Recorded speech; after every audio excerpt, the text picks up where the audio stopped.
Yo, this is Rich Latta from One Nation Radio. This is brought to you by the Social Suplex Podcast Network. We present to you the Ace of Podcasts, keeping it strong style.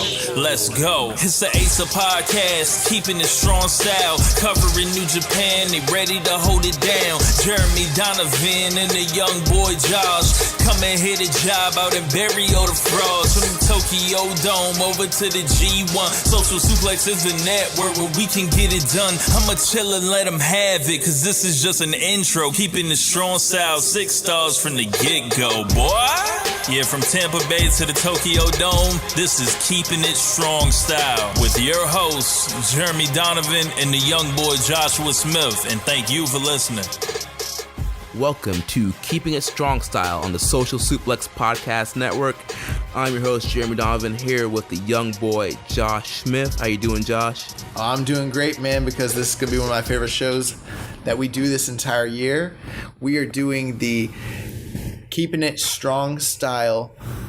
What are we going to call this? The Keeping It Strong Style Year End Awards. The Keeping It Strong Style Year End Awards preview show, which I am super excited about because 2017 was an awesome year in New Japan. Yes, it was an amazing year. So pretty much we decided it'd be a great idea to pretty much do our year-end awards and kind of give out awards to all the great stuff that's happened this year in New Japan. And we've kind of broken it down and, you know, the similar categories that you're familiar with that they do with, like the Wrestling Observer, like the Slammy Awards, or, you know, other sites' year-end awards. Yeah, like the One Nation Radio Year-End Awards annual. So, you know, we're just going to give you a brief overview of what the categories are, the nominees are. We don't want to sway you in the voting, so we're not going to, you know, put anyone more over than the other. And the voting for this will be dropping the week of December 11th. This will come out after our December 12th episode. So be on the lookout for the voting in this bonus show. If you're listening right now, this is a special show. We're gonna be doing this, dropping this on a Friday, and so we're not considering this the third episode, but this technically is our third episode.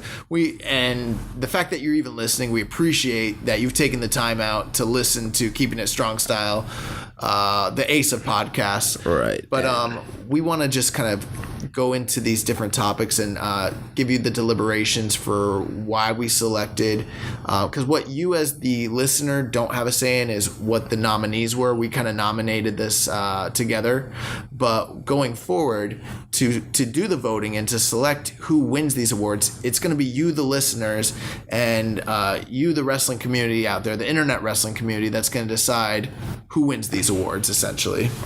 Right. So let's start off with our first category. We have Match of the Year, and this was extremely hard to narrow down because there were so many 6-star, 5-star, 4.75 matches this year.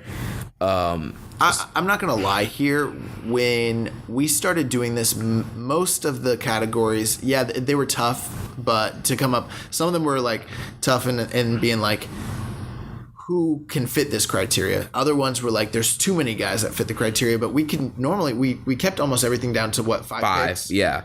But for Match of the Year, we had to have 10 selections because, I mean, literally, Josh and I were just going back and forth on like which match should be cut. It's like, which great match should we not put on this list? Which match that almost in any other year would be Match of the Year doesn't deserve to be on the top 10 matches of New Japan's 2017 run. And all the matches that we cut would easily be a WWE Match of the Year. Guys, I started this out I found there was 42 matches that we considered for Match of the Year.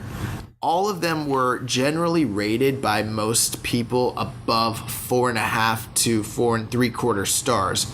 That's how high the match quality in New Japan was in the year of 2017. It was truly insane. Yeah, it's amazing. So let's list these nominees. But before we do that, I want to say a couple shout outs to matches that are not nominated, because there's a couple that I just have to put out there that I feel like should probably be on the list, but they just weren't up to the cut. A couple of them. One, Hiroki Goto versus Katsuyori Shibata from Wrestle Kingdom. Was it 11 this 11, year? yep. Wrestle Kingdom 11. Man, what a freaking vicious match. Didn't make the cut, but it's right up there. Another one was Kenny Omega versus Tomohiro Ishii from the G1 Special in USA. That was another one that we highly considered, but it just got edged out. Another one was Okada versus Suzuki from one of the final nights of the G1 where they went to the 30-minute time limit draw. Those three matches specifically, there might have even been, I could be missing another one, but those three did not make the cut. They won't be nominees, but they're right at the cusp. And I mean, in any other year, any of those could have been a match of the year easily. all those matches were great. Oh, and you know what? The entire Elgin versus Omega series, all three matches that they had this year were right at the cusp. Right. That was another low-key kind of feud. And guys, I'm telling you, like, if we went all night, we could name, there's 40 matches. That were just blow away. Amazing. Do yourself a favor, and if you haven't caught up on this product, just go back, start at Wrestle Kingdom, just start watching it, man, because we did one thing. This show is not designed to knock WWE. That is not what the point of the show is. But let me tell you something. I went back and did some research. WWE has only had 8 matches on the main roster that were 4.5 or higher rated. And I'm not saying that we completely go by Dave Meltzer's ratings as the end-all be-all, but they are a very good indication of match quality. And they only had 8 matches over 4.25. Only 1 was 4 3/4, only 1, and then on the if you include NXT, they only had 5 above 4.5. So that's 13 matches compared to New Japan's over. I think he has like over 45 or something like that are over 4.5. So it's when you just look at the list, it's just ridiculous how great the in-ring product has been this year in New Japan. So let's list the nominees. We have them, just so you guys know, these are listed chronologically. Right. This is not any order from least to greatest or what we think you should vote on. This is chronological order.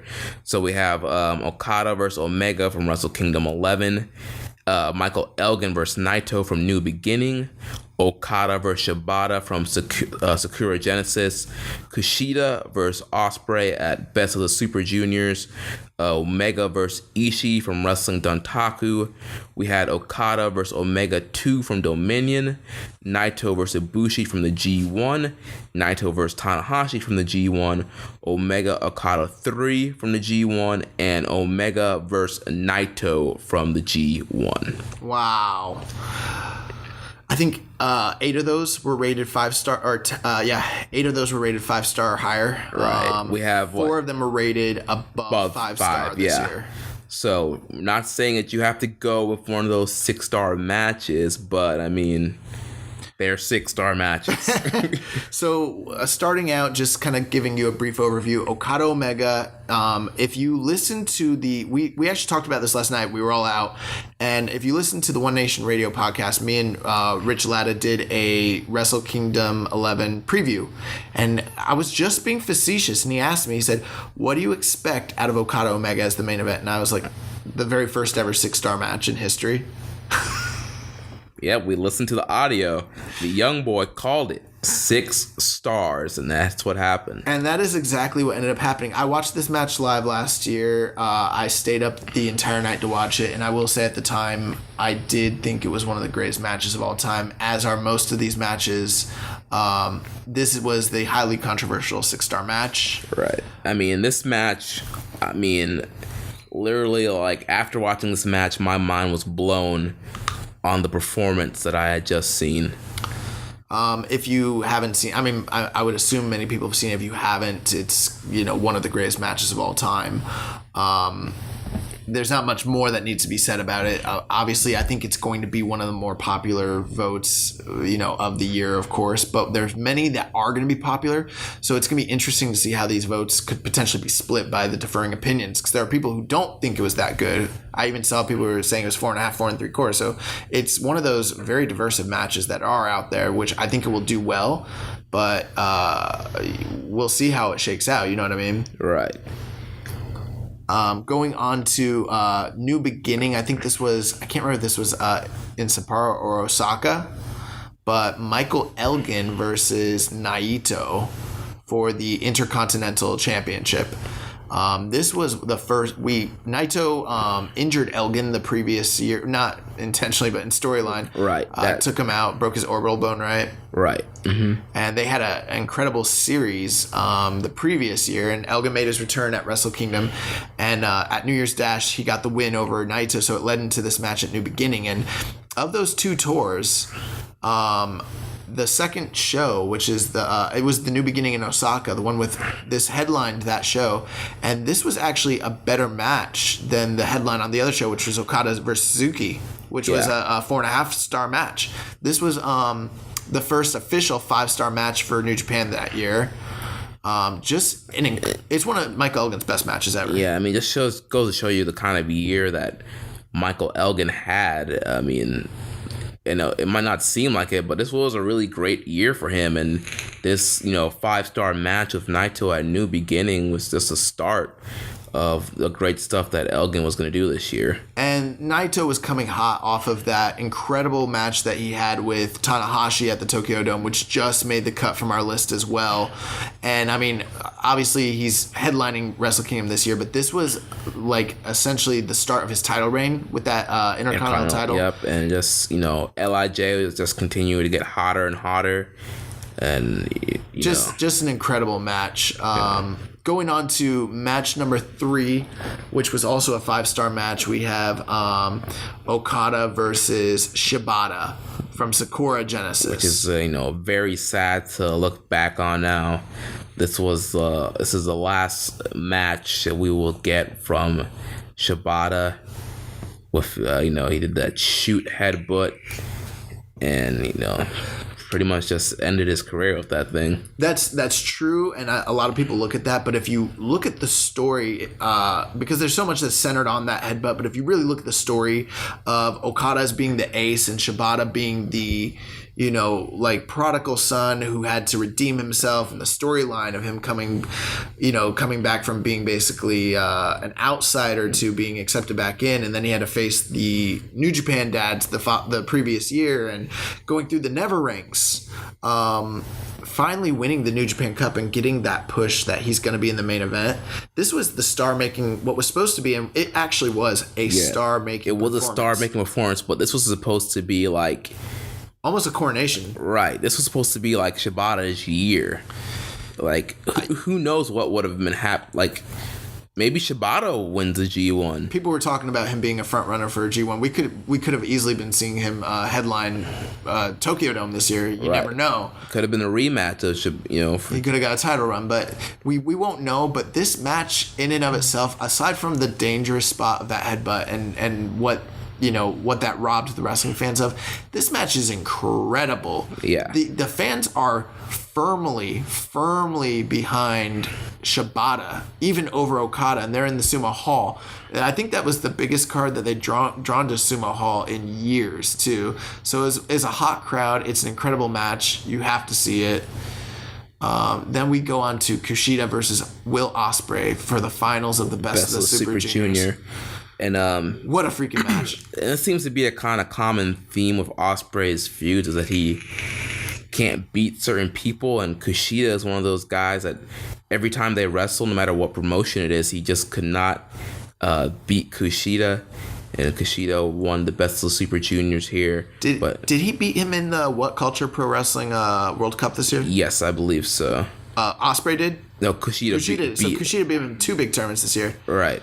This match, it also got 5-star ratings. This is one of the sleeper matches that many people who saw it were like, this was the best match of the year. Right. And I've really become a big fan of Kushida She's awesome. Yeah, I wish he could be moved up into the heavyweight division. He should be. He's that good. And we'll get more into that because he's going to be featured on this list numerous times. But this Best of the Super Juniors final, I thought the Best of Super Junior final from 2 years prior with Kyle O'Reilly and Kushida was one of the best matches I'd ever seen. I thought that this rivaled, if not topped that. Yeah, this was just, it's great. I mean, there's nothing else to say. It's great. It's a great match. Excellent. And then we're going to continue on our... what is that? That's 1, 2, 3, 4. So we're at the 5th match on our list at Wrestling Dontaku, Kenny Omega versus Tomohiro Ishii.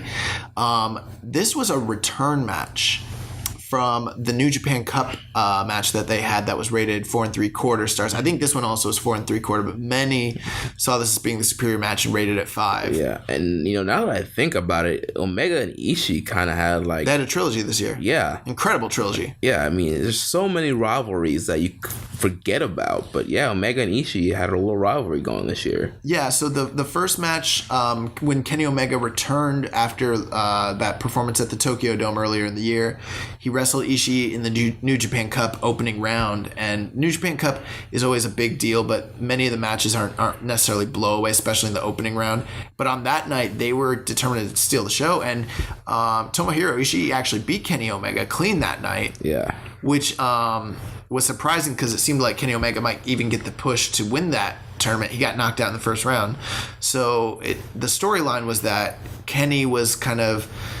he couldn't win in the Tokyo Dome. He couldn't win at the New Japan Cup. Was he even going to be able to return to form from these losses? And so this was his return, and he pulled out all the stops that night. He just came back and was just balls to the wall, left it all out there in the ring, and just had an amazing classic. And Ishii is one of these guys that this year, I think he literally had something close to 4 3/4 with every major singles guy that he wrestled this year at least once.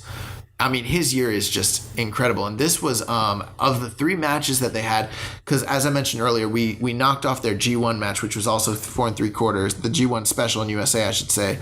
This was seen by most, and I would agree that this was the best match they had all year. Definitely. Worth checking out. And then we're going to continue on. We have Okada and Omega from Dominion. This was the big rematch from Wrestle Kingdom 11. Awesome match. This is the match that went to a draw, right? Yeah, this was the 1 hour draw. Dave Meltzer thought it was better than the Tokyo Dome match. He rated it 6 1/4. Which just continued to blow the internet up. I think it was a troll. I think he was just working people. Yeah. But that match, this was the return match, and the story coming out of the first match was that Kenny couldn't hit the One Winged Angel, so he didn't beat Okada. So the tease was there: if he hits the One Winged Angel, he'll be able to beat Okada. They teased Cody throwing in the towel. Yes, one of the best moments of the match.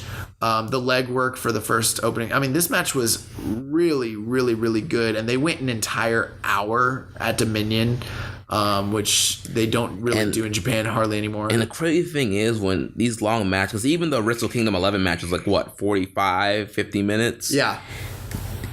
Even though these matches are so long, they don't feel that long. Yeah. Like, the bell rings and you're like, what? I've been sitting here for that long? It doesn't feel that long. Like, that's that good.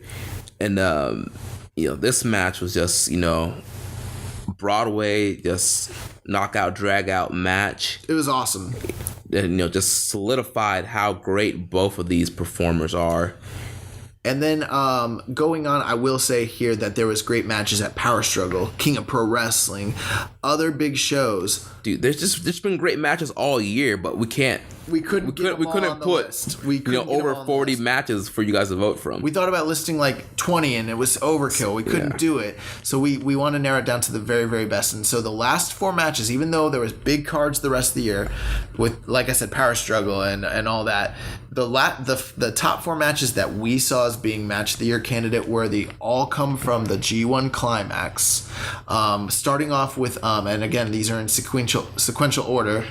We start off with Naito versus Ibushi. Which was that the first night? I think it was the first night. I should have listed the nights on this. This is my fault, guys. This is the young boys' fault. But yeah, the interesting thing here, you had Ibushi. This is Ibushi's return. Yeah, return to New Japan.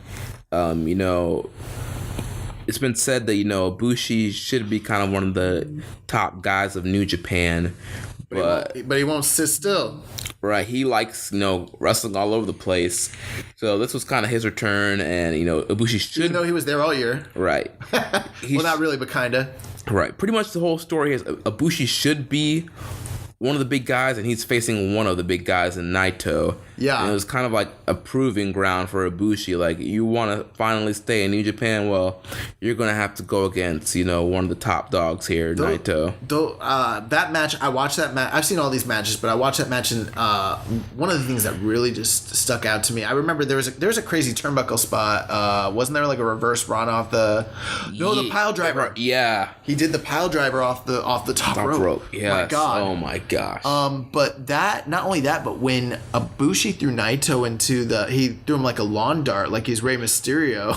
Yeah, like the Kevin Nash spot. Yeah, he threw him into that turnbuckle. That was something that stuck out to me. This was one of the first. I think it was like the first in a really good G1 climax. The first really, really big like match of the year worthy candidate that stuck out from that tournament. Right, and then next up, Naito again.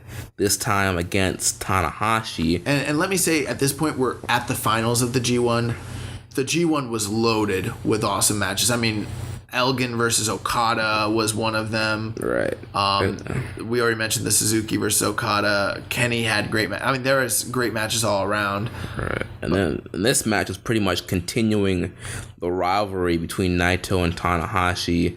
Yeah. For their Intercontinental title rivalry. Yeah, they had that amazing match at Wrestle Kingdom. Then they had the return at Dominion, which was... I didn't think it was as good, but many people felt it was better. So they were right on the same level. But of the 3 matches they had this year in singles that were high profile, this to me was the best one. Yeah. And it was for the A Block final. Yeah, A Block final. And pretty much, not only is the A Block final, but you have the ace, Tanahashi, going against Naito, who's a guy that, wants to be the ace. So it's definitely a proving ground match this time for Naito. And it was awesome too because Naito had used a particular game plan in the Tokyo Dome and it worked for him. And then he tried it again at Dominion, and Tanahashi had figured it out. So when they met in the G1 finals, the idea that Tanahashi could have gone to the finals and put over either Okada or Omega, who he was slated that was definitely feasible, but not to be so. This was Naito's year. Naito was able to counter the game plan that Tanahashi came up with and ended up getting the victory in this one. So it's another like changing of the guard type match. Yeah. And then next up, this is the G1 B Block finals. Omega versus Okada 3. 6 stars. Yes, another 6-star match. This one was about 30 minutes, right? It was a dash. Yeah. It felt like it was like 12 minutes. Yeah. And they killed each other in that match. Just crazy spots. I remember the apron, what was it? The apron. He did the apron Dragon Suplex. Yes. Oh my gosh. Yeah. A lot of crazy spots. Like we can't call the whole. Yeah, match, and right? we also don't want to sway you in the voting. And just to be clear here, everything on this list is match of the year worthy, and I'm honestly saying that it really, really, really is. You put one of these matches on, I watch it and I go best match of the year, and then I turn another one on and I go, oh, you know what, best match of the year.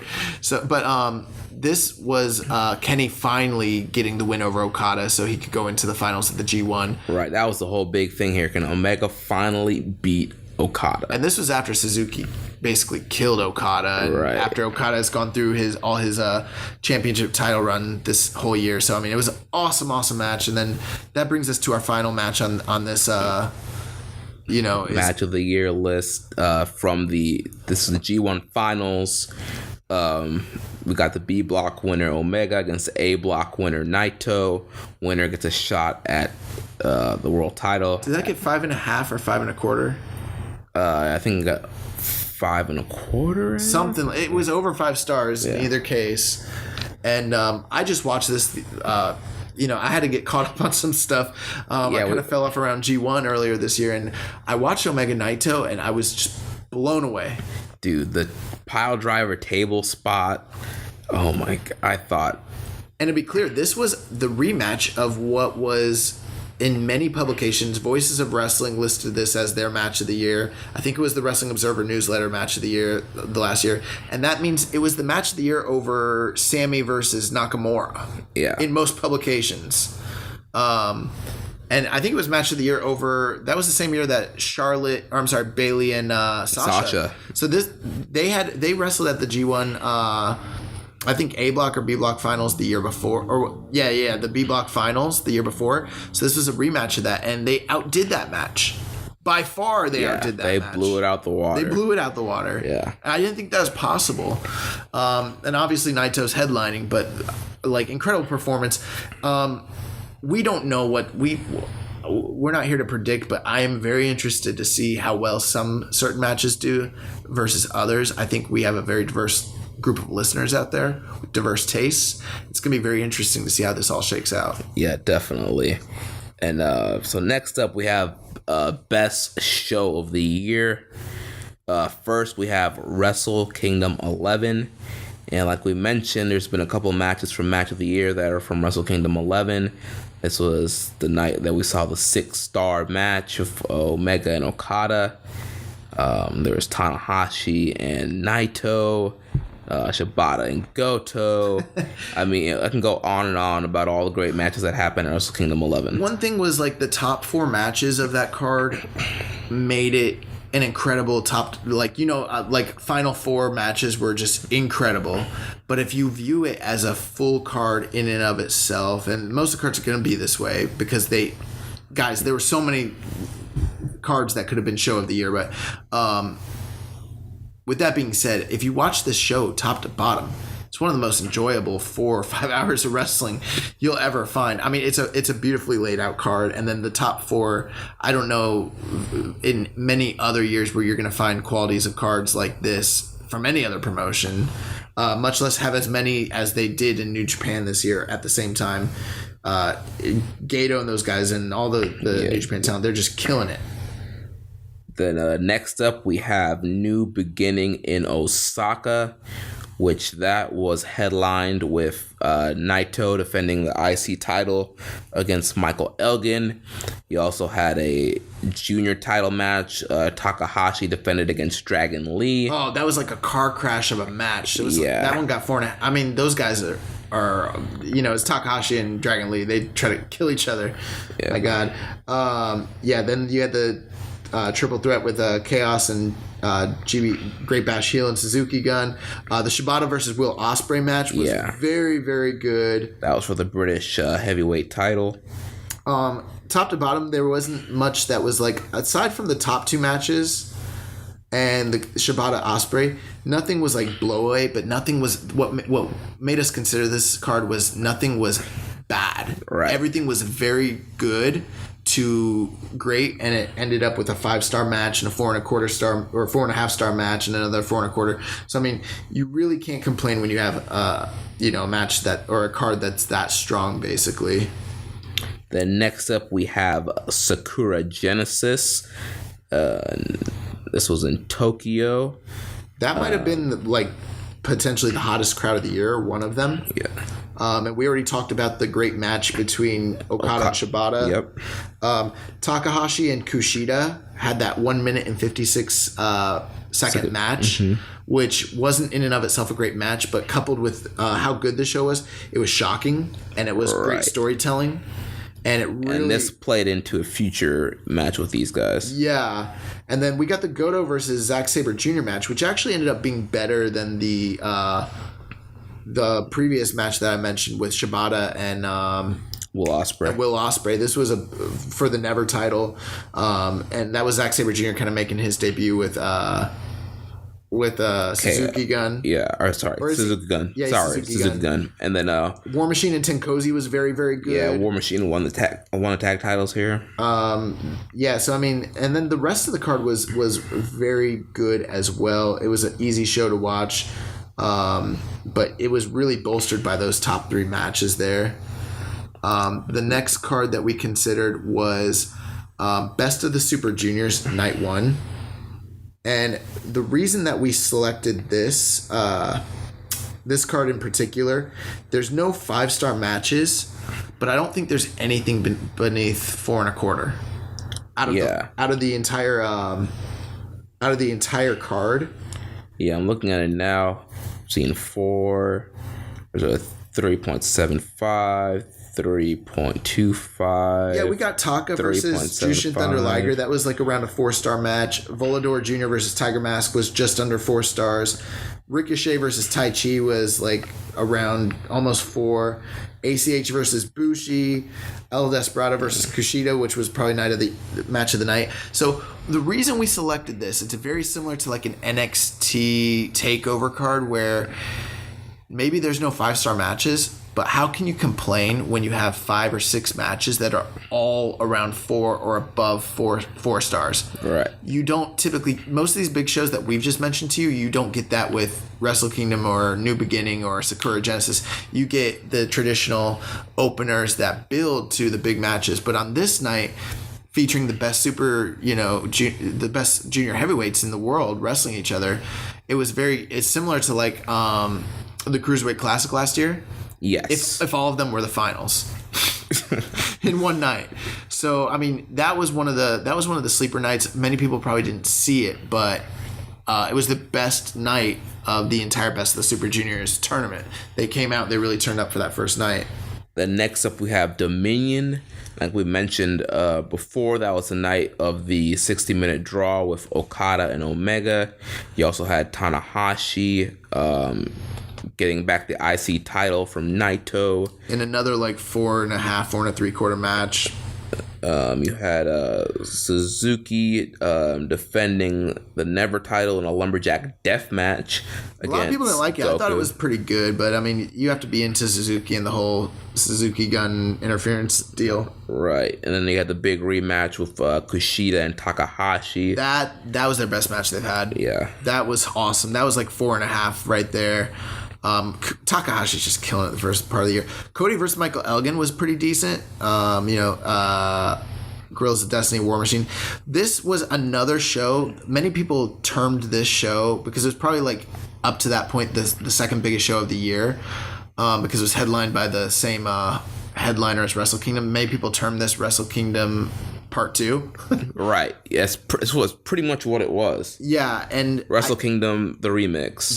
There's no doubt in my mind that this is going to do very well in the voting, as well as like Wrestle Kingdom, because many people saw them being like very similar. But I mean, another 6-star night with several other 4 3/4, 4.5 star matches. So really, really good night there.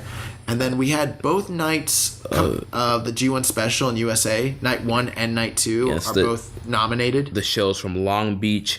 Night 1 had Okada and Cody Rhodes, IWGP champ versus Ring of Honor champ. You had throughout both nights you had the U.S. title tournament to crown the first ever IWGP U.S. champion. On night 1 you had Omega and Elgin, Ishii and Naito. The thing that for me that made this card so awesome was when it started out we were watching on U.S. television. It wasn't that great. It started off kind of bad. It was like, is this what they're going to showcase for? And looking at it too, it looked like a Road 2 show. It did. And then all of a sudden, at the last 4 matches of that night, when you got the War Machine and Guerrillas of Destiny no DQ match, they freaking killed it. Ishii versus Naito killed it. Omega versus Elgin was a near 5-star match, and then Okada and Cody was a great main event. Probably one of Cody's best performances of the year. Yeah, plus the Chaos versus Bullet Club 10-man tag opener was a really fun and entertaining strong opener. This was an awesome night, and it was a sleeper, and it ended on a high note with the Cody and Kenny Omega storyline kind of being resolved at the end of that. Yeah. Going into night 2, You had, kind of very similar where there was some kind of fluff matches in there, but Kenny Omega versus Jay Lethal was like a great match. Ishii versus Zack Sabre Jr. was surprisingly an incredible match. Yeah, the 10-man tag, I remember that being fun. You had Dragon Lee, Jay White, Juice, really Teton, Valdor Jr. against LIJ. The Young Bucks came out and finished their trilogy this year with Roppongi Vice. Right, and that was the last night. That was the night they decided to break up. They decided to break up, yeah. Then you had Bullet Club versus Chaos. Tanahashi versus Billy Gunn, which was not good. But when you consider that Kenny Omega and Tomohiro Ishii had an almost 5-star match, and that Kenny and Jay Lethal had a great match, Ishii and Zack Sabre Jr. had a great match, and everything else on this card was really strong except for the Tanahashi Billy Gunn match. You have a near show of the year contender. It's an awesome night. Yeah, and that's just one of those weird things, seeing Billy Gunn in an IC title match. Oh man. I thought Tanahashi would be able to pull like something passable, but even he couldn't do. And then going into so then we get to G1 season, and obviously G1 is littered with incredible nights. I think it would be almost impossible to go through how good each night was, but night 1, night 2, and night 3 were just off the bat where these guys were still fresh, and they put on some of the best matches of the entire tournament. Yeah. And why we consider night 1 and night 2 and night 3 is very similar to like the whole NXT thing. There's nothing that was 5 stars on any of those nights, except for maybe I think Ibushi and Naito. But top to bottom, all the tournament matches were around 4 or above that. Right. And so it's some of these tournament shows like Best of Super Juniors and G1. The reason we consider them is not because they had the best main event of the year the way that like a Dominion or Sakura Genesis did, but from top to bottom they were solid. Not even just solid, they're exemplary. Yeah. Like I watched G1 night 1 and I thought this is one of the best nights of wrestling I've ever seen in my entire life, because every match is so great. And it's sad because we're at the end of the year and we're not even talking about any of those matches, and they were all so great, but they're so much better, Well, the problem is there's just too many great matches to talk about. Yeah, and I think G1 Climax Night 17, which we also have listed. That's you had Naito defeating Tanahashi. Yes. Goto and Ibushi, Sabre and Ishii, Makabe and Yoshihashi, Bad Luck Fale and Nagata. So the tournament was almost over at that point, but those guys decided to close that block out in style, and almost everything on that card delivered that night. You guys have to watch this stuff. The G1 Climax was just awesome this year. And then next up we had King of Pro Wrestling. That was headlined by Okada versus who did he wrestle? Okada versus Evil. That's right. They had that rematch of that great match that they had at the G1 Climax. And then Naito and Ishii had another. It wasn't their best match of the year, but it was another. They always deliver, and it was a really, really, really good match. Ospreay and Kushida. That one was like 4.5. I think. Yeah, it was a really good match. And I think everything on the show, like Roppongi 3K versus Funky Future, was really, really good. Oh, dude, Roppongi 3K, like, I was so impressed by I've seen them as the Tempura Boys, but I don't know, they were like on a next level this night against Funky Future. Juice and Koda and against Tanahashi and Makabe was really good. This one was another one where the main event might not have delivered as well as some of the other big shows of the year, even though it was still a great main event. But the undercard was a little bit stronger on this than some of the other shows like Wrestle Kingdom or Dominion. And top to bottom, it's a very, very, very strong show. And then the final nominee for Best Show of the Year is Power Struggle, which was main evented by Tanahashi versus Ibushi for the IC title. You also had a U.S. title match with Omega and Beretta Awesome match. And then obviously this was the night that you had debut of Chris Jericho, the return of Switchblade Jay White. That's right. The storylines that were getting us ready for Wrestle Kingdom. That's right. Storylines in New Japan. Who would have guessed it? Marty Scurll versus Will Ospreay. He came in and took the title. It's freaking awesome. Really, really good match. Suzuki versus Toriano Bull Rope Death Match. It wasn't great, but we got the blow off to that storyline feud that had been running almost all year, and actually for several years. So that this was a really, really, really. There was also the Best of the Super Junior Tag Finals with Roppongi 3K once again.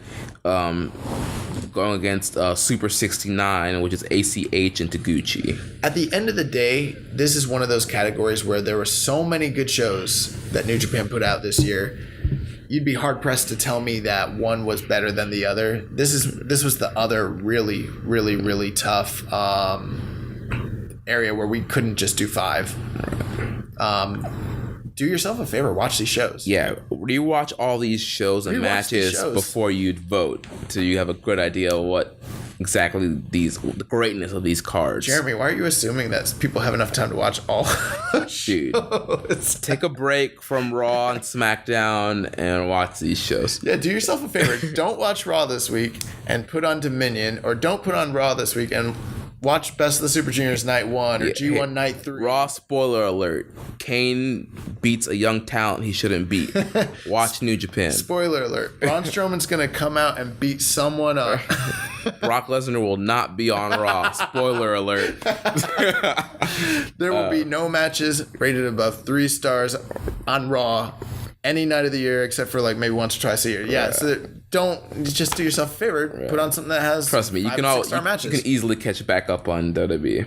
All right, so next category we have the official Wrestler of the Year, also otherwise known as the Antonio Inoki Wrestler of the Year Award. And so we have the first nominee, the Cleaner, the leader of the Bullet Club, Kenny Omega. Yeah, what's there to say? I mean, we've pretty much, after going through Show of the Year and Match of the Year, I think we've said all we can say about how great Kenny Omega I think someone did his top 10 matches of the year and their match ratings. And the average was like 5.2. Yeah. For all 10 matches. Yeah. Which is insane.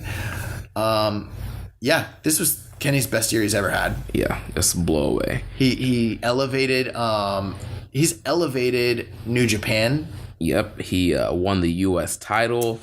His title that title tournament that 2-day title tournament performance was it's probably since like Bret Hart at the King of the Ring 93 the best single elimination tournament performance I've seen of a wrestler in like a 2-night tournament. Yeah, that was amazing. Also, he had the small knee surgery. Did he have a knee surgery? Yeah, he had a scope on his knee right before a few weeks before his title match against Juice Robinson, which was a 4.5-star match. And this guy's all over the world. He was wrestling in South America and Europe this year, and all over Japan, and coming into the Indies for the first time in a long, long time, having great matches everywhere. But even during the G1, the last 2 nights, he went from having back-to-back. He had 2 matches in a row, back-to-back each night that were over about 5 stars. Yeah, this machine. This guy, he is a machine, and he's one of the most creative and talented guys out there, and he's the most over Gaijin as far as like top stars that New Japan has right now. Right. Next up, we have the current IWGP World Heavyweight Champion, Kazuchika Okada. Like, again, we haven't even really given Okada the kind of praise that we really should so far. When I started looking at, and this goes beyond this year a little bit, but if you look at his title run, starting from the time he beat Naito last year through his G1 title defenses to when he beat Marufuji, then he defended against Kenny Omega, then he defended against Who did he defend against? Suzuki. Tiger W. Yeah. Tiger Mask W. Suzuki. Even the 4-star Bad Luck Fale match he had another 6-star with Kenny Omega. There was talks at that time when we were just halfway through the year that there's no way anybody could even be close to contention with him for Wrestler of the Year. Now that didn't shake out that way. There's several guys that are close, but his title run that he's had this past year, it's amazing. It's still going. This is like Flair 89, Bret Hart 96, like. I'm sorry, Bret Hart 95, like Shawn Michaels 96 levels of greatness that we're getting from Okada, and he's just in his prime. Yeah. He's just in his prime. It's crazy. You're going to be hard-pressed to find a better wrestler on the planet than Kazuchika Okada today. It's going to be very tough to see because it's going to be, there are definitely fans who think Kenny's the best this year. There's fans who think not Okada's the best, and then as we go into these other guys, I think it's going to split the vote quite a bit. Yeah, definitely. And so it's hard to tell how this is really going to shake out, but I mean, Okada has had a banner year. All year he's put on amazing matches. Yeah, I mean, pretty much all 5 of these guys have put on amazing matches all year. Next up, the ace, Hiroshi Tanahashi. Had the Intercontinental Championships majority of this year. I would say like Tanahashi could be Wrestler of the Year. He could win the Inoki Award, but he cut his hair. Yeah, and he did say in an interview that he wants to grow it back, but they're doing a sequel to that movie, so he's gonna have to cut it again. Oh my God, are you kidding me? Yeah, so I need that Lion Man, man. But Tanahashi is one of the only guys I can think of that can take like a backseat role and a diminished spot to some degree the way he has and still be looked at as like, wow, he might be the best wrestler on the planet still right now. Right. I mean, he was able to use that IC title to main event shows that did not have world title matches. He cleaned that belt up. Yeah. Thank God he cleaned that belt up. Naito was just throwing that thing around. But he had an amazing series. I mean, his G1 run was awesome. He had to do the whole come from behind thing. He's been wrestling all year for torn bicep. Yeah, he wrestled with a torn bicep all year. He gave Zack Sabre Jr. some of his best matches he's had all year. He had an incredible match with Ibushi at Power Struggle, plus the one they had at G1. The Naito series. I mean, Tanahashi was on fire all year. Yeah. Speaking of Naito, that's the next nominee, Tetsuya Naito, number 1 contender. For the world title right now. He's going to be in the main event at Wrestle Kingdom 12. Won the G1 with an amazing match with Omega. He beat Tanahashi in the Tokyo Dome at Wrestle Kingdom. That was huge. Like, nobody does that. He beat Mr. Wrestle Kingdom at Wrestle Kingdom. Star-making performance. He's the head of Los Ingobernables de Japón, which is pretty much one of the hottest factions in the entire country. He's selling more merchandise than anyone else out there, doing tours of Ring of Honor. I would not be surprised if, obviously many people are going to say Kenny Omega or Okada are like the popular picks to win But this. Naito's right there. I mean, he's on their level. I wouldn't be surprised I really, honestly, truly wouldn't be surprised if we found out that he did beat them when it all comes down to it. So, I mean, it's right there. And then the final nominee, Tomohiro Ishii. And this is another one of those guys. He's almost kind of a sleeper pick. You know, the focus is always kind of on Omega, Okada, Tanahashi, and Naito. But this is a guy who's had great matches all year. Well, we struggled with this 5th one. We wanted to have a 5th pick because obviously the big 4, the Naitos, the Tanahashis, Okada, and Omega. We wanted to have a 5th pick. And we really struggled because we considered Michael Elgin, but we didn't pick Elgin due to the fact that even though he had incredible matches all year, he kind of languished in his spot with the company. And the same could somewhat be said with Ishii, but we also considered Ibushi. Yep. Because he had an incredible second half of the year. And even if you consider his Tiger Mask W run, but we didn't really want to factor that in, I guess. Yeah. But when it came down to it, Ishii might be the best wrestler in the world. Yeah, I mean, he's right up there with all of these guys. He's the workhorse of this class of guys right now. Yes, they all had incredible matches, but I don't know if any of them consistently performed at the same level every single night and every single card that Tomohiro Ishii did this year. Yeah. If it was just match quality, if it's just consistency of match quality, I don't know if you could pick against Ishii for this spot. He's definitely a top guy to be on the lookout. He could be a sleeper victory, a dark horse in this category. So those are your 5 picks for the Antonio Inoki Wrestler of the Year award. Next category is the Jushin Thunder Liger Junior of the Year. First nominee is Will Ospreay. Yeah, Will Ospreay had an incredible year. And we talked a lot about a lot of the great junior title matches he had this year. He's with Chaos now. Yep. Okada brought him in to be a part of Chaos. He's performed incredibly in the tag matches, like just highlighting his spot, within that group as being the high flyer.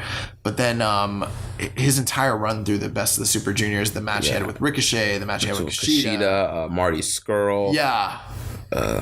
Night in and night out, he's one of the top performers when it comes to the juniors. Then he won the title this year. He beat Kushida. Right. After not being able to beat Kushida, he was finally able to beat him. But then he eventually dropped the title. Well, he dropped the title in his first defense against one of our nominees, the villain, Marty Scurll. So Marty Scurll wasn't in New Japan as long as some of these other nominees, but he's had an incredible second half of the year as the champion. And right now we're getting ready to go into Wrestle Kingdom, and he's going to be defending the title against several of these other guys. But his popularity, he's already over in Japan. Oh yeah, the Villain Club, the villain is super over in Japan. His entrance, they didn't even know who he was, and his entrance got over in Japan like that, like night one. Yeah. He's one of the best performers, of in wrestling today. There's not much, there's a lot that could be said, but Marty Scurll is one of the best juniors that they have right now, and he's definitely in consideration for this award. The next up, we have Hiromu Takahashi. It's another guy that had another great year with matches with Kushida and Ospreay. Did Takahashi ever wrestle Scurll? He hasn't wrestled Scurll yet, to the best of my knowledge, but his first, after he came in as the ticking time bomb, just that gimmick was so crazy, sounding and weird, and he was licking the belt, and yeah. And then he introduced Daryl Takahashi. Yeah, he got Daryl over. His first half of the year, now he kind of tapered off in the middle and started picking up steam again at the end, because I think that's how they booked him. But the beginning of the year for Takahashi, when he came in and beat Kushida, then he had that incredible match with Dragon Lee. He had an incredible match with I know he had a great match with freaking Liger this year. Yeah. There's Ricochet. He had that match with Ricochet. He was on fire, and all these guys were trying to use. There was a storyline of the different tactics they were trying to use to beat him, until finally Kushida was able to overcome him. But there's a very big fight feel, almost Brock Lesnar-esque feel to the early half of the year with Takahashi. Yeah, he was very dominant. And in a division that has kind of suffered in the year, this is one of the strongest years that the juniors have had with these figures that are all here now. Where in the past, it hasn't always been like this. There have been some down years in the past couple of years. So Takahashi's been one of the most exciting, I don't know what additions to the division. You know. And then the final nominee, the coach of Team Taguchi Japan. He's the coach? Yeah. I don't know that. I didn't know that. That's what he calls himself. He's called himself the coach. Nice. Ryusuke Taguchi. Ryusuke Taguchi. I thought you were about to say Kushida. Oh. And I was like, Kushida's the coach of Taguchi Japan. That makes sense. My bad. It's all right. Disregard. So yeah, Taguchi, he's had a great year. Teamed up with Ricochet, Funky Future. Teamed up with ACH, Super 69. Taguchi was one of those guys where we weren't sure who we were going to put in as the fifth spot. We kind of considered even Dragon Lee. But Taguchi didn't hold the belt this year.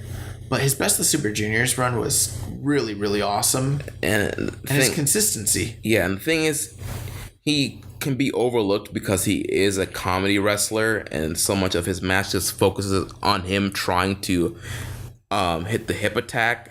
But once that's all done and he actually gets into like wrestling in the match, he's top notch. And we got more of that this year than we have in previous years. We got more of the serious Taguchi this year, which was awesome. We missed one person. The Ace. I thought we said Kushida. We did not talk about Kushida. Oh, my bad.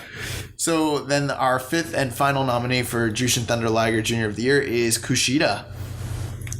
Like I mentioned earlier, Kushida's a guy that I've really fallen in love with this year. He was a standout as a junior tag team with Alex Shelley as the Time Splitters a couple years ago. And this is a guy that Daniel Bryan said would be like one of his dream opponents. Yeah. I mean, that's a big statement. I think Kushida is very underrated. And like I said earlier, either earlier or on another show, that Kushida should be in the heavyweight division. In the years past, Kushida has suffered from being like the only junior. That's why they call him the junior ace. There have been years where he's been the top of the division, but there's been no division really. It's just revolving guys that have revolved, basically come in and out of the division, haven't really stayed. And so he suffered from that. When Takahashi came in, it created a foil to his ace character and his, traditional, representing kind of like what New Japan is as far as juniors. So that kind of reinvigorated Kushida this year, I would say. And we saw him lose to Kushida in that basically a squash match. Yeah. And he had to recollect himself and come back. He ended up winning the championship. He ended up winning the Best of the Super Juniors. He did eventually lose the title to Will Ospreay in a very competitive match, but he's already right now back in the mix. And for the fatal four-way title match at Wrestle Kingdom 12. And across the board, he also held the Ring of... I mean, we're not going to... That's right, yeah. He was the Ring of Honor TV champion. Yeah, we're not going to consider too much stuff that happened outside of New Japan for these awards, I would say. But, I mean, he was killing it over in Ring of Honor, and that's just more proof that he can be in a heavyweight division. Yeah, he's one of the only guys that he's wrestling heavyweights everywhere but New Japan basically right now. So those are your five candidates for the Jushin Thunder Liger Junior of the Year. Next up, we have Tag Team of the Year. Nominee number 1, the Young Bucks. These guys, amazing year in and out of the ring.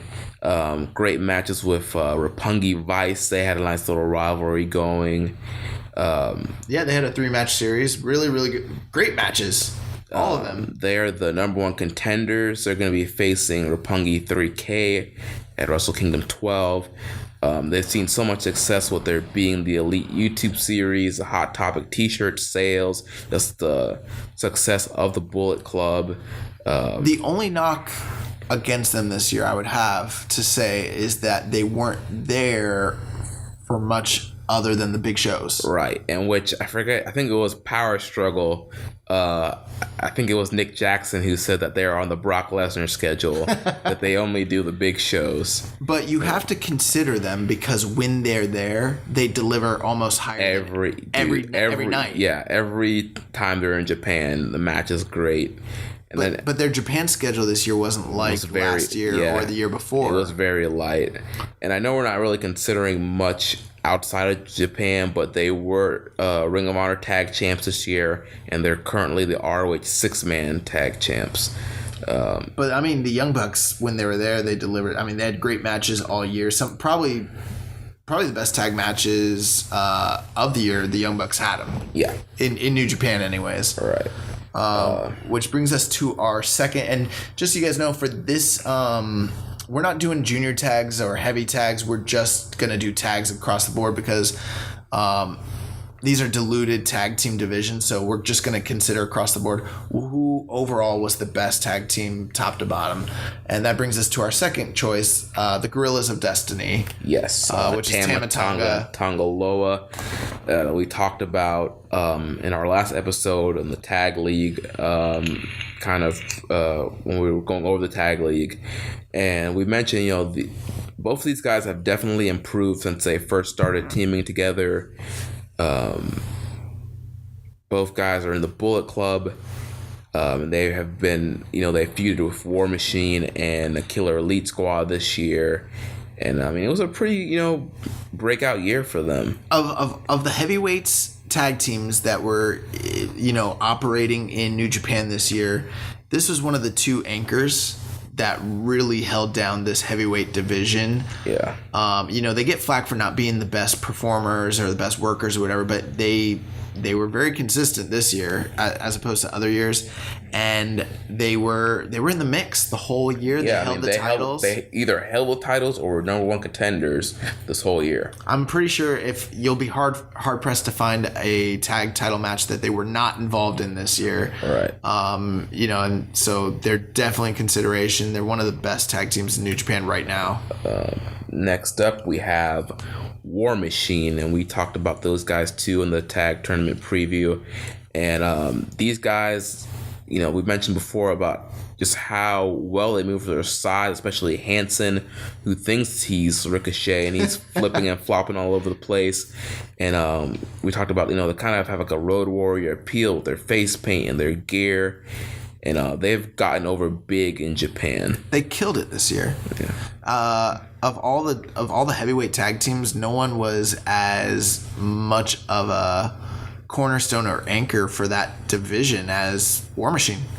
Yeah, they were one of the backbones of this division this year. They had to come there. This is their first year in Japan. They had to come to Japan as outsiders, newcomers, and get over, which they did, and stay over. And now this was a thin heavyweight tag division this year, and there was some big disappointments. Not all the matches were good. I'm not going to sit here and tell you War Machine's matches are always good, but they're must-see performers. They're exciting. They hit hard, and they're one of the most popular tag teams, that are there right now. I think they had the longest tag title reign of the year, probably as well. I believe so, yeah. And they're right there in the mix for the tag titles as well. So there's very few Gaijin tag teams that can come into Japan and just take the titles right away and hold on to them like that. So, you got to consider War Machine as being one of the top tag teams of this year. Definitely. Next up, we have the current IWGP Junior Tag Champs, Roppongi 3K. These guys, formerly known as the Tempura Boys, made their big return at Power Struggle. Their coach is Rocky Romero, formerly of Roppongi Vice. So Roppongi 3K is their Chaos. Yeah. They're part of Chaos.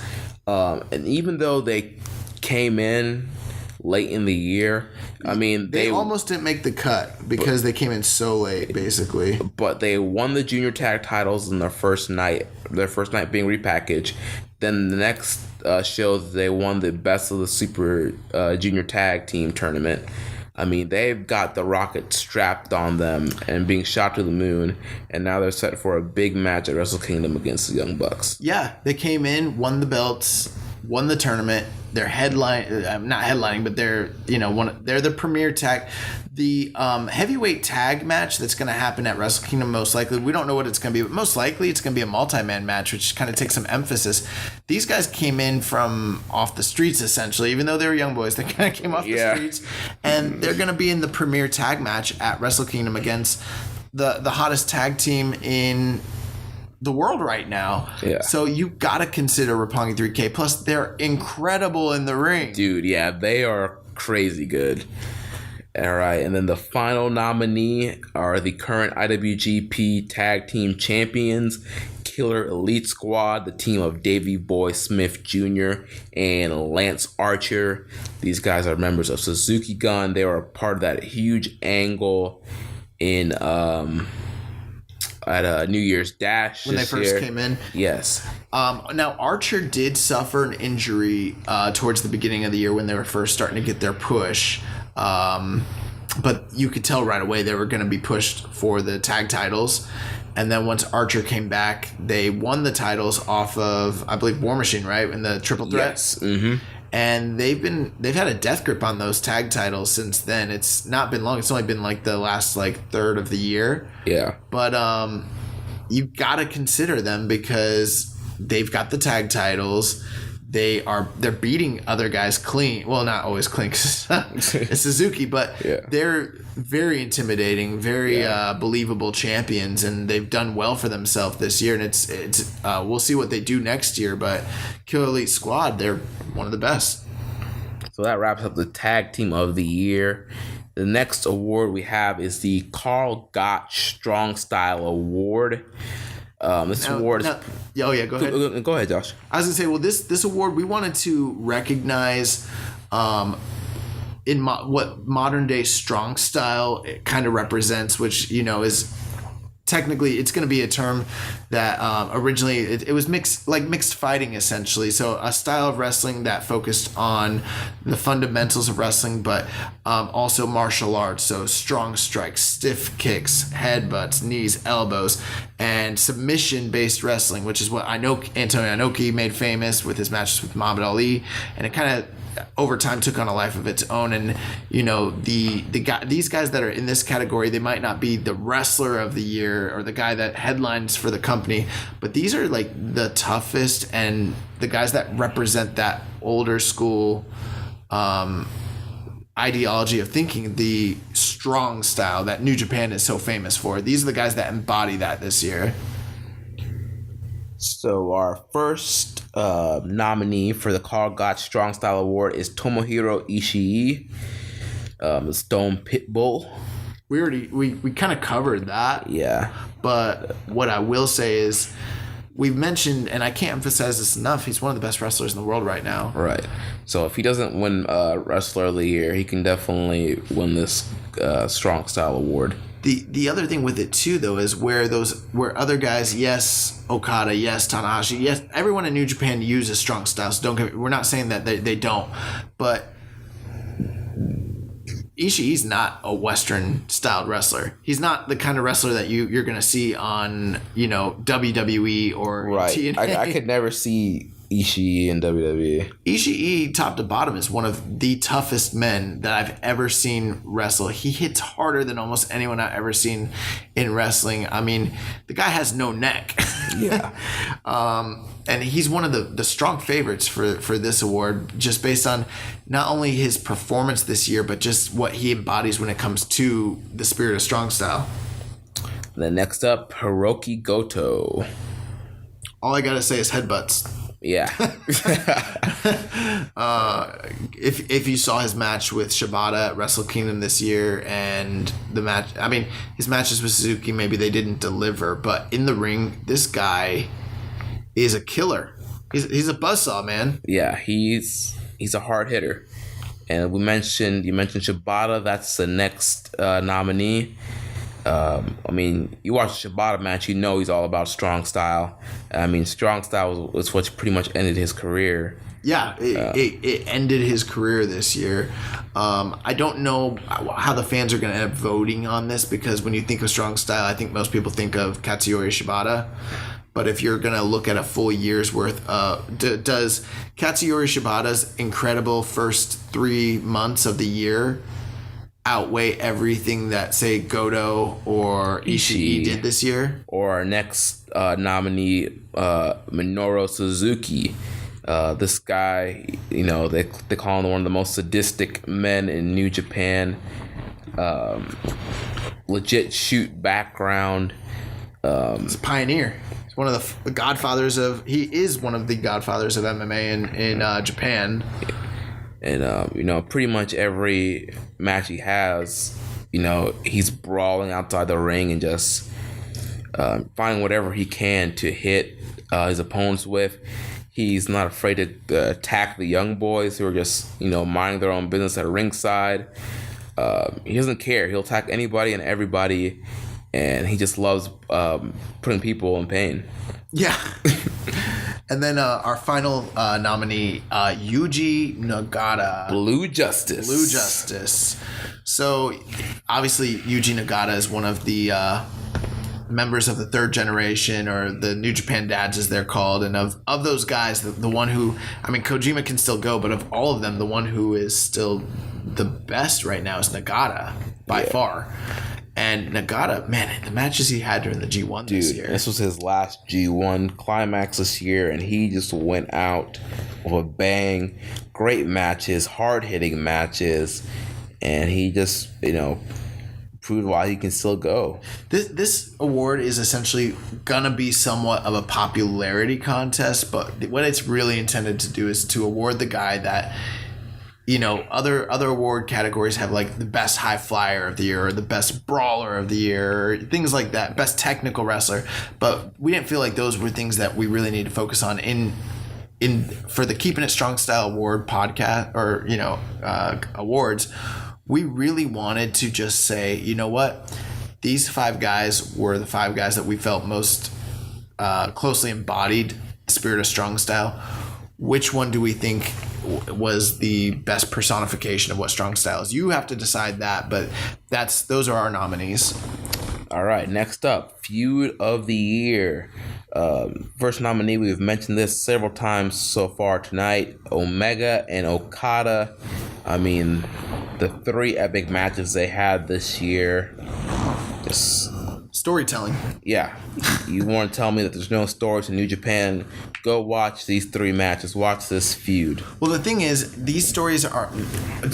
You're not going to have backstage attacks. You're not going to have people's wives getting stolen. It's not like that. But what it's really based in is the reality that New Japan is about to make an expansion into the world. And are they going to go with Okada as their ace, which it seems like they are, their Japanese star? Or are they going to go with a Gaijin like Omega? And who is going to represent the company? Who's the best? This is Brett Shawn. Yeah. This is Rock Austin. Yeah. This, and their story was told in the ring. 3 of the best. This was the modern day Flair Steamboat. Yes. We don't have any other series that was self-contained in a year with a trilogy on big stages like this, the way that Omega Okada was. And next up, we have Naito and Tanahashi, another 3-match series that revolved around the IWGP IC title. And more so than that, I would say it revolved around what Tanahashi represents as being, he's the guy that saved New Japan. Right. He's the ace. He's, even though Okada is like the new ace, Tanahashi's still the ace, still one of the backbones of the current product. He's the guy that brought them out of the Dark Ages, essentially. Yeah. And then you have Naito, this character who at one point was supposed to be Tanahashi and he was a failure, and he had to go away. He was Roman Reigns. Where Tanahashi was John Cena. And when he came back, his character embodies everything that Tanahashi is not. He is the anti-Tanahashi now. And which it's gotten him over. I mean, the crowds love him. This was the series that basically still solidified that Tanahashi can still go. Tanahashi can still hang with the best guys, but Naito this was his star. Yes, he won the IWGP title last year and all that, but until he beat Tanahashi in the Tokyo Dome, and until they continued the series, and this is what propelled him into his Wrestle Kingdom main event. So this was a star-making feud for Naito, and it elevated Tanahashi at the same time, even in this later stage of his career. Yep. Just awesome. Then next up, a feud that we've mentioned earlier, Kushida and Takahashi for the IWGP Junior title was this feud all year, and just great matches. both of these guys had. You had that one flash match where Takahashi knocked out Kushida, the minute 56-54 match. Kushida beat him in the Tokyo Dome. Yeah. I'm sorry, Takahashi. Yeah. This was by far the best junior feud of the entire year. You had many match series, but nothing that seemed like personal the way that Kushida and Takahashi did. Yeah, this was a personal rivalry. And then another personal rivalry, Toru Yano and Minoru Suzuki. And I can't remember if it was this show or another show. We were talking about Toru Yano, and pretty much he's almost like a Santino Marella comedy wrestler. And he's the guy that should not be beating the killer Minoru Suzuki, but yet every time they wrestled, Yano found a way to beat the most dangerous man, Minoru Suzuki.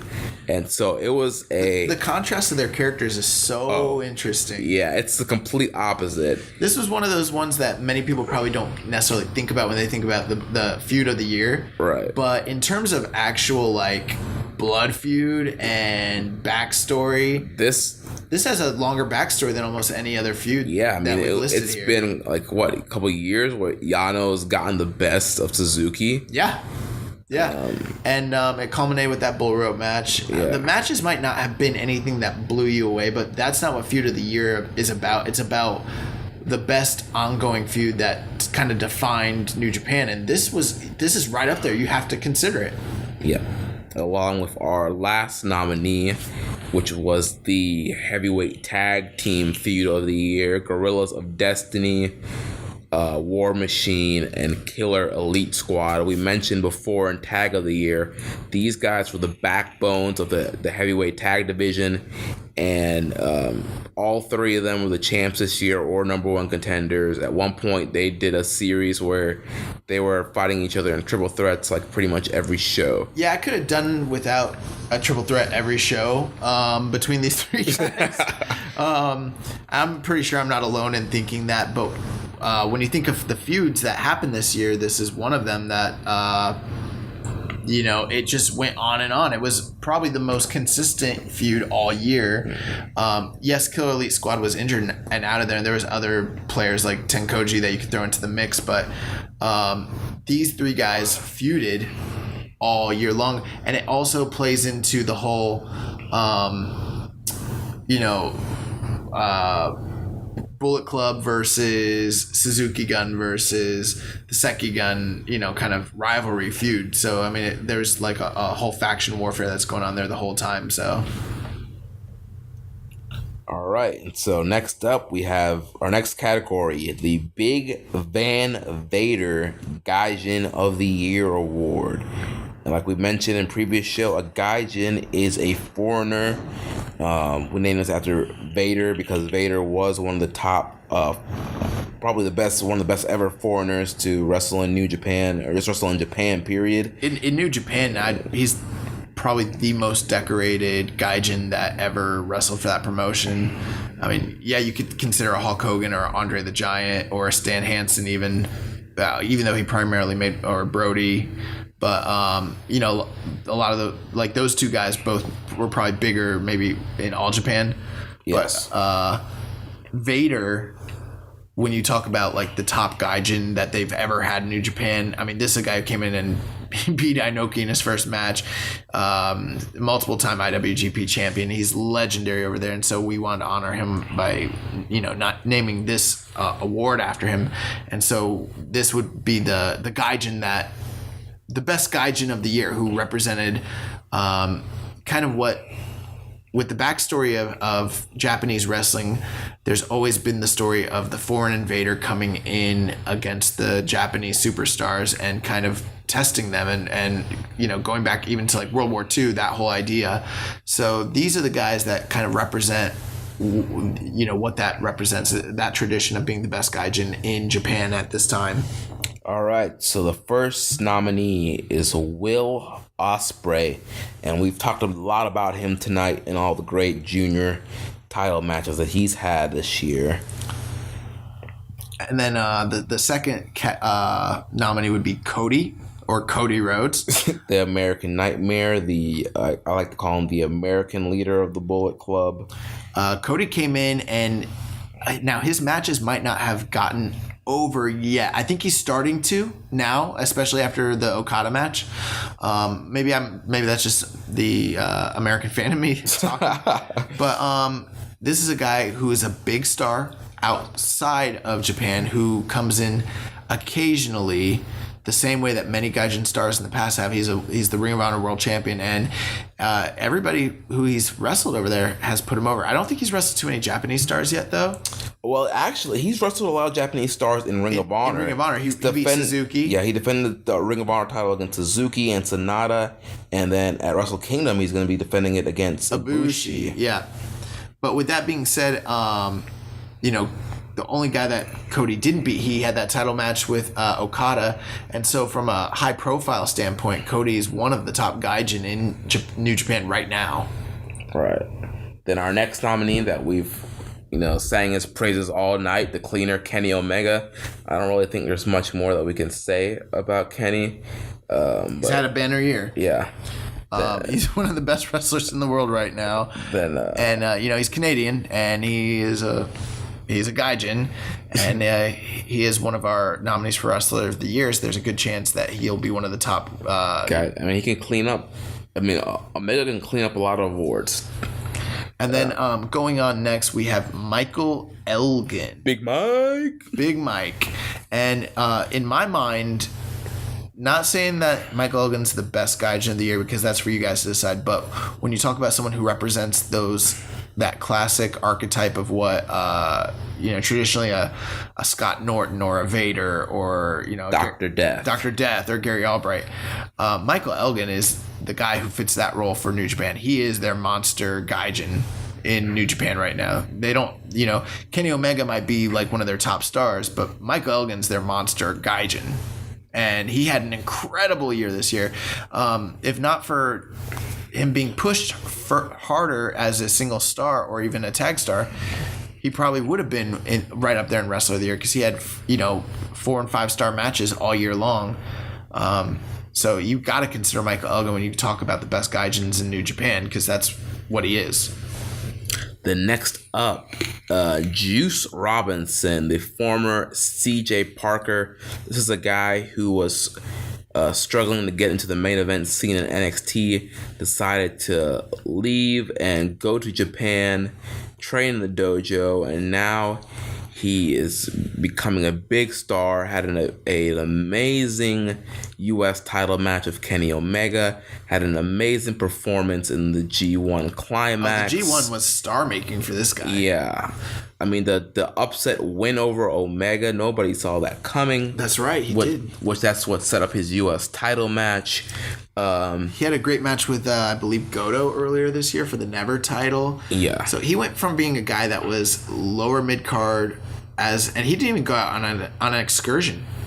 He's one of these, he was a young lion, and then they gave him his own, allowed him to create his own character, and they elevated him in 1 year from being a lower mid-card guy to he's now a very believable upper mid-card Gaijin.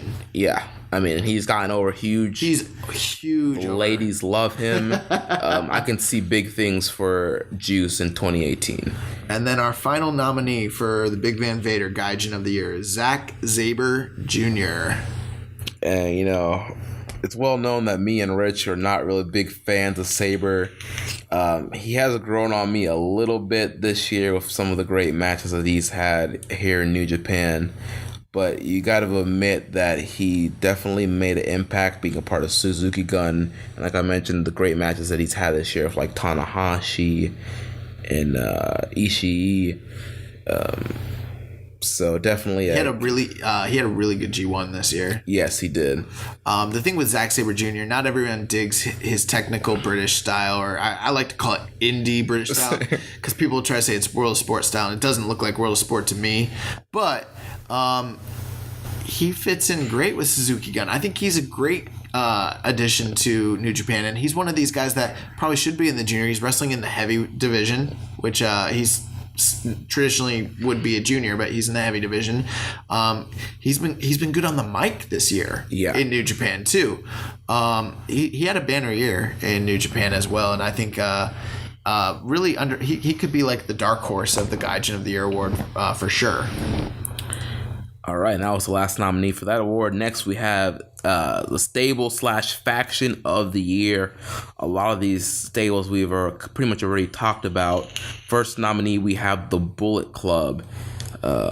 We continually talk about their T-shirt sales, and there's so many Bullet Club members that are all doing great things in New Japan and Ring of Honor. The one thing I'll say, Bullet Club this year, they're still going strong in Japan. It's not the same as it was when Prince Devitt was the head of it, or even when AJ was. But it did seem like just a year ago, it seemed like they were going to break up. And this was going to be the end, or was that 2 years ago?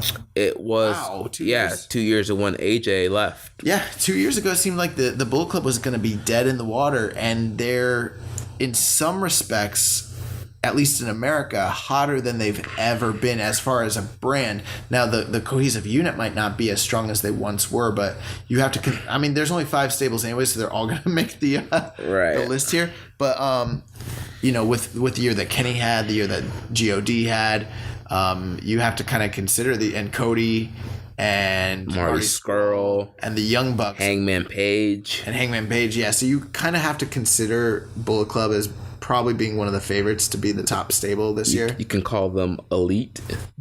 Elite. The elite. Next up, we have Los Ingobernables de Japón. And these guys, this is their breakout year. Yeah, in Japan, they're doing more T-shirt sales than the Bullet Club. They're doing more T-shirt sales than anybody. Right, they're the hot faction right now. They're the hottest faction in Japan. Yes, led by Naito. We also got Evil, Sonata, Bushi, Takahashi. All these guys have had great matches this year. And not only that, but you have to take in consideration Takahashi is one of our considerations for the top junior of the year. Naito is one of our considerations for the wrestler of the year. And we came very close to listing the trios champions of Evil, Sonata, and Bushi as a tag team of the year. Yeah. We wanted to limit that division to just standard tag teams, at least this year, because we had 5 anyways. But they've held even though the Never Trios titles are kind of like the lowest title in the entire promotion, they've defended it and held on to it longer than any other team ever has, and they still are the champions right now. Plus, Evil headlined against Okada this year. Sonata had headline matches. Bushi had an incredible Best of Super Juniors. As a unit, I don't know that you find a better 5-man unit in the world right now, including the guys in the Bullet Club. They're giving them a run for their money when it comes to this division. Right. Next up, we have Suzuki Gun, who we've mentioned a lot with that New Year's Dash angle, led by that crazy man Minoru Suzuki. They had a hot beginning of the year, but they kind of faded out as a unit. Minoru's had the Never title for most of the year, but it's been kind of a disappointment, to be honest. Yeah, that after that hot angle, it just kind of fell flat. He had some great matches in the G1, and the Toriano stuff's been great, but when you start to think about and Desperado's been great, but when you think about them as a group, it's been a lot of interference, not a lot of progress. They held the junior tag titles for a little bit. I think they held the IWGP titles as well, but so you have to consider them, but if we're going to be honest, this really is coming down to almost like a 2-dog race. Yeah. When it comes down to Bullet Club and LIJ, I think, if we're being honest, that's kind of the case. But yeah, Suzuki Gun is there, so. And then next up we have Chaos, which is the faction led by Okada. I can't really say. I was going to say there's not really been that much, on the shows, like, show to show, there's always a chaos contingent that's represented. Right. But when it comes to, like, as a cohesive unit... That's what I was looking for, cohesive. Yeah. It's like they're not really doing much, but you got to consider them because they got Goto. They got Okada. They got Ishii. They've got Roppongi 3K, Roppongi Vice. Well, now they have best friends. And so, I mean... And Toro Yano. So, I mean, yes, maybe they're not, like, represented on every show. They're not all coming out together every single show, but that's not really what the factions in Japan always have been about anyways. Right. But as far as star power and success this year, I mean... Chaos is one of the top, factions, and they're definitely a heel faction. I don't care what anyone else says; they are heels. I still don't. I still see them as baby faces, but whatever. And if we want to just say that, like, Nakamura is an extension of them, they're not having such a great year.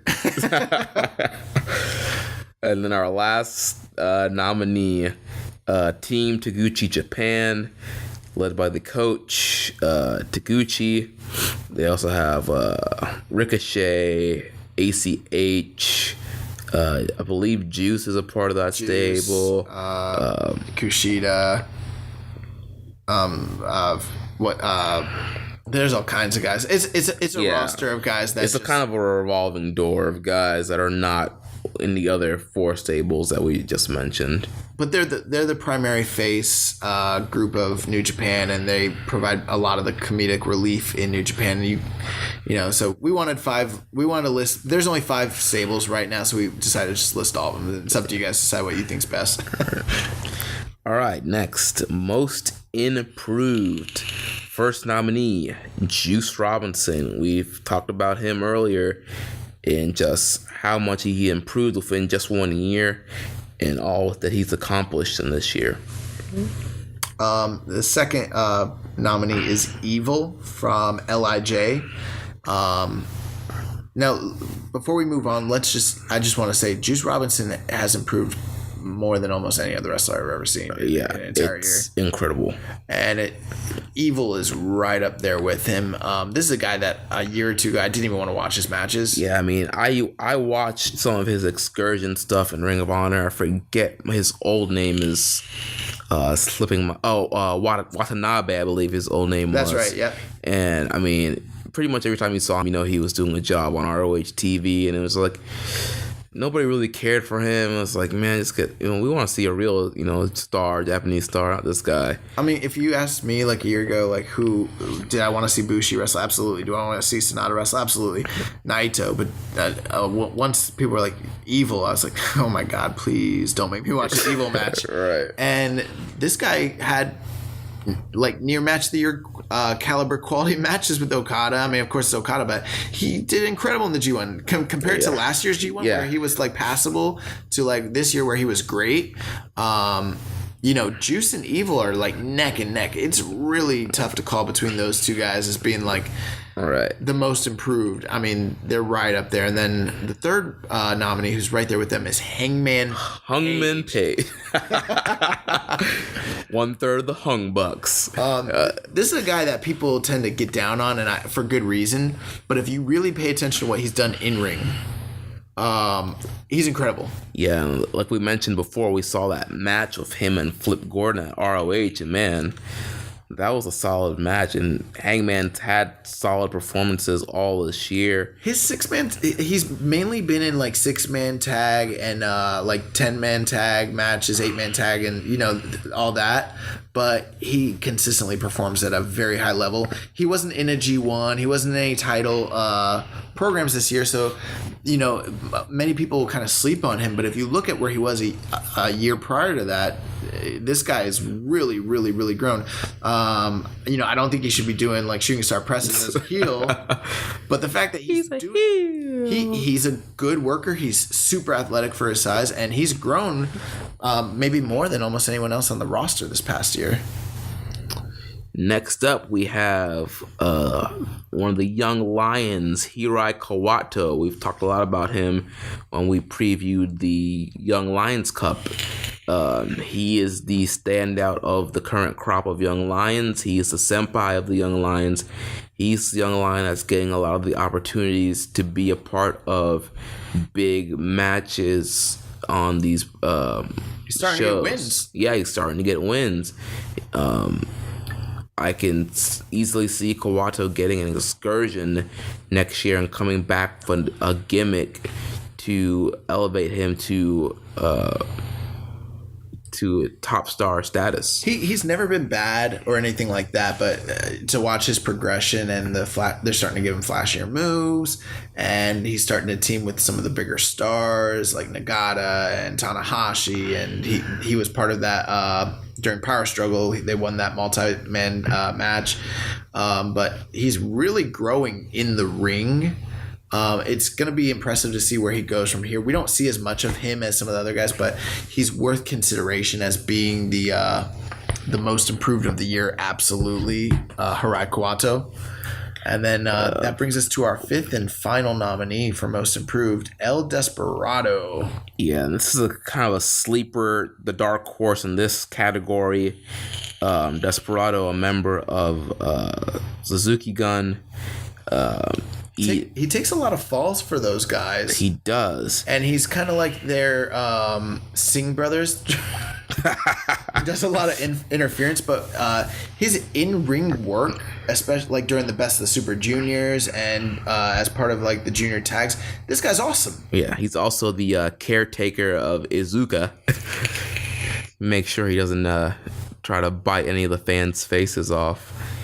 And then this is gonna so that's gonna wrap up the most improved. It's gonna bring us to our next category, the Newcomer of the Year. And these are people who made their debut for the first time in New Japan Pro Wrestling this year, and who made the biggest impact as being the best newcomer. And first nominee, we've mentioned him a couple times tonight, Zack Sabre Jr. Since we've covered most of these guys, we're going to kind of just run through them.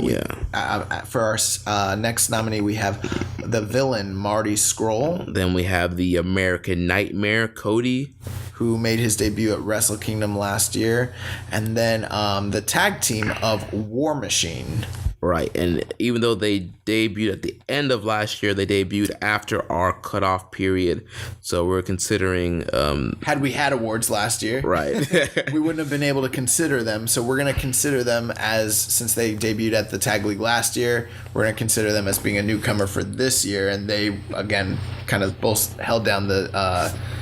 tag division. And then the final nominee, Kitamura, one of the young lions that we've talked a lot about in the Young Lions Cup. Yeah, Katsuya Kitamura, and we talked about him during a previous show. We'll touch on him since we haven't talked too much, but he is not your typical young lion. He looks almost like a Japanese Brock Lesnar.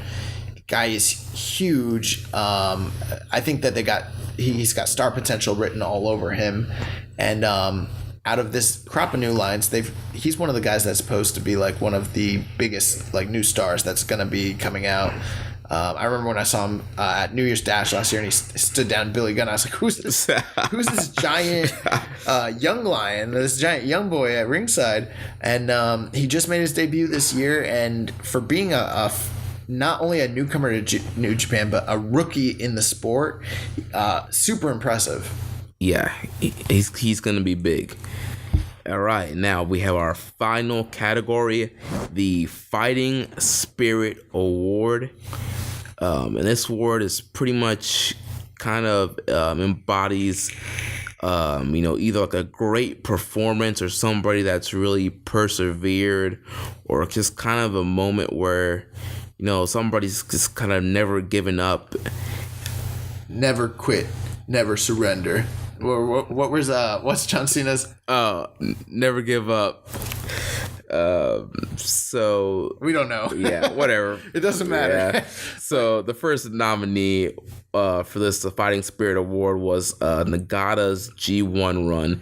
This was his final time he would be participating in the G1 Climax tournament, and he just had a series of great matches to end his last G1 run. Now, in New Japan, for whatever reason, Gato will typically book these older New Japan like fathers who go through these tournaments to typically like lose almost every single match, or maybe even every single match. Maybe they get like a consolation victory during the tournament, but their job is kind of to put over everybody else but put on great performances in their final. We saw it last year with Tenzan, even though Hanma like wasn't really in that role. He was kind of the guy who lost every match in the G1. I think he almost lost every match for like 2 years straight. Yeah, it's crazy. But Yuji Nagata's G1 run was literally, I mean, he was the ace of New Japan during the Dark Ages, and kind of the guy that tried to keep New Japan afloat while Antonio Inoki was kind of bringing in all these MMA fighters and kind of killing them with the booking. And he's been there this whole time, and he, even at his age, put on like near 4-star matches every single night during that G1 run. Never let up. I mean, and then he did eventually. Who did he beat during the G1? He beat Ishii? No. But the match with Ishii was his best match of the tournament. Yeah, it was. I forgot who it was that he... Juice? Yoshihashi? I don't remember. No, I think Yoshihashi beat him. I remember that. I know he lost to Fale. I can't remember who he beat right now. But Nagata had one of the best G1 runs of the year, and it was worth, that kind of embodies the whole, Japanese fighting spirit from like Puroresu. Our second nominee was very similar in Jushin Thunder Liger's Best of the Super Juniors tournament run this year, which very similar in the booking. This was Jushin Thunder Liger's final Best of the Super Juniors tournament run. We named the junior award after Jushin Thunder Liger because he is undoubtedly New Japan's greatest junior competitor they've ever had. He was the ace of the division. He actually started that tournament, the Best of the Super Juniors. He's won it numerous times, and this was his final run, and he lost every single match except for the final match. Your thoughts, Jeremy? I've always been a big fan of Jushin Thunder Liger, growing up, seeing him in WCW and just, following his career. And, his Super Junior, Best of the Super Junior run was very good. A lot of great matches. And, he was consistent every single night. It's going to be kind of crazy next year just not seeing him in the Super Junior tournament. Oh, and happy birthday to him, by the way. I saw that. Oh, yeah. Happy birthday to Jushin Thunder Liger. If you're listening right now, Kichi Yamada, happy birthday, bro. And then that brings us to our third nominee, which is Katsuyori Shibata's return at Dominion? Or King of Pro Wrestling? I cannot remember. I want to say it was King of Pro Wrestling. When he came out and surprised the crowd after, obviously, if you're listening, he had that match, that 5-star match with Okada at Sakura Genesis. He threw a shoot headbutt that caused a subhemal hematoma. I think I said that right. And it ended his wrestling career. And he came out for the first time since that night. It was months later, and it was very emotional. Yeah, it was. Everybody. We saw women, in the audience crying. Just, it was just an emotionally charged moment, and we never thought we would see Shibata walking in the ring. Yeah, so it was a pretty big deal for him just to be walking in the ring. And he came out and he cut that famous promo that I'm alive and that is all. And he sat down in the middle of the ring, crossed his legs once again. He took a bump. A symbolic bump, which everyone's like, oh my God. And just an incredible moment. That really, was one of those moments of the year that embodied fighting spirit. And then the next nominee, we have Okada's IWGP heavyweight title run this year. We've pretty much covered. Yeah, we kind of covered it during the Wrestler of the Year. But it's important to just note that, this might be the greatest. I mean, you've got your Hashimoto's and your Tanahashis and these guys who've had incredible IWGP title runs, but I don't know if pound for pound any of them have ever had as strong of a defense title schedule or defense title quality of matches as Okada has this year. And again, storylines that exist in New Japan, the storyline is that Okada's the ace, but he's getting worn down because he's going through war after war after war after war. And so for that reason, we nominated him for Fighting Spirit Award, because the story is that he's defending New Japan's honor by being that fighting champion who goes to war with every guy that he wrestles all year long, and he's still got the title a year later. Yeah. The next up, we have Kenny Omega's 2-night U.S. tournament run, as well as his G1 final performances, which we've covered both of those earlier, talking about best show of the year and just talking about Kenny Omega as a wrestler of the year. We already know that Kenny Omega is one of the best wrestlers on the planet and his performances, but the series of 3 matches he had during the G1 finals with he wrestled Jay Lethal, and then he wrestled Elgin, and then he wrestled Ishii. They were all over 4.5, near 5-star. Then he went on later on the next month, and during the G1 finals had back-to-back night matches that were both above 5-star. And so for that reason, I can't think of any other tournament performances that anyone else had this year that were, in terms of match quality, as high as what Kenny Omega did, which is something. And he did it on a stage in America that's supposed to help expand New Japan beyond the borders of just Japan. So that's why we consider him for the Fighting Spirit Award as well. And then the last nominee, Daryl Takahashi, returning for the G1 finals. And for those of you that don't know, Daryl is a stuffed cat that Takahashi started bringing around with him. Apparently it's supposed to be kind of like a Daryl Takahashi got married this year. He did? Yeah. I missed that. In Japan, those cat dolls are kind of like therapeutic, kind of like for like crazy people or something. Yeah, it's what I've heard. So yeah, he's always had this cat with him, and then during the G1, Bad Luck Fale ripped Daryl to shreds. Oh, it was awesome. And Twitter blew up. Yeah, the IWC blew up, and just weeks later. Not even I think a month later, Daryl Takahashi made a triumphant return, almost as triumphant as Shibata. So I think it's going to be a tough vote there for the Fighting Spirit Award with these 5. So that wraps up all the categories and nominees for the inaugural Keeping It Strong Style Year End Awards. Be on the lookout for the survey in multiple locations. We'll be sending out the survey, and we're going to give you guys the option in each category to select who you think is number 1, number 2, and number 3. There's going to be a point system that will help us. So that way, let's say for, Fighting Spirit Award, if you thought, Liger's run was number 1, but then you want to still vote for Shibata, you can put him at 2 or 3 and still give credit to some of these wrestlers or matches that you think are noteworthy enough to be voted for. And it's going to help us to get a feel to determine what, should be the winner. We're going to post this survey.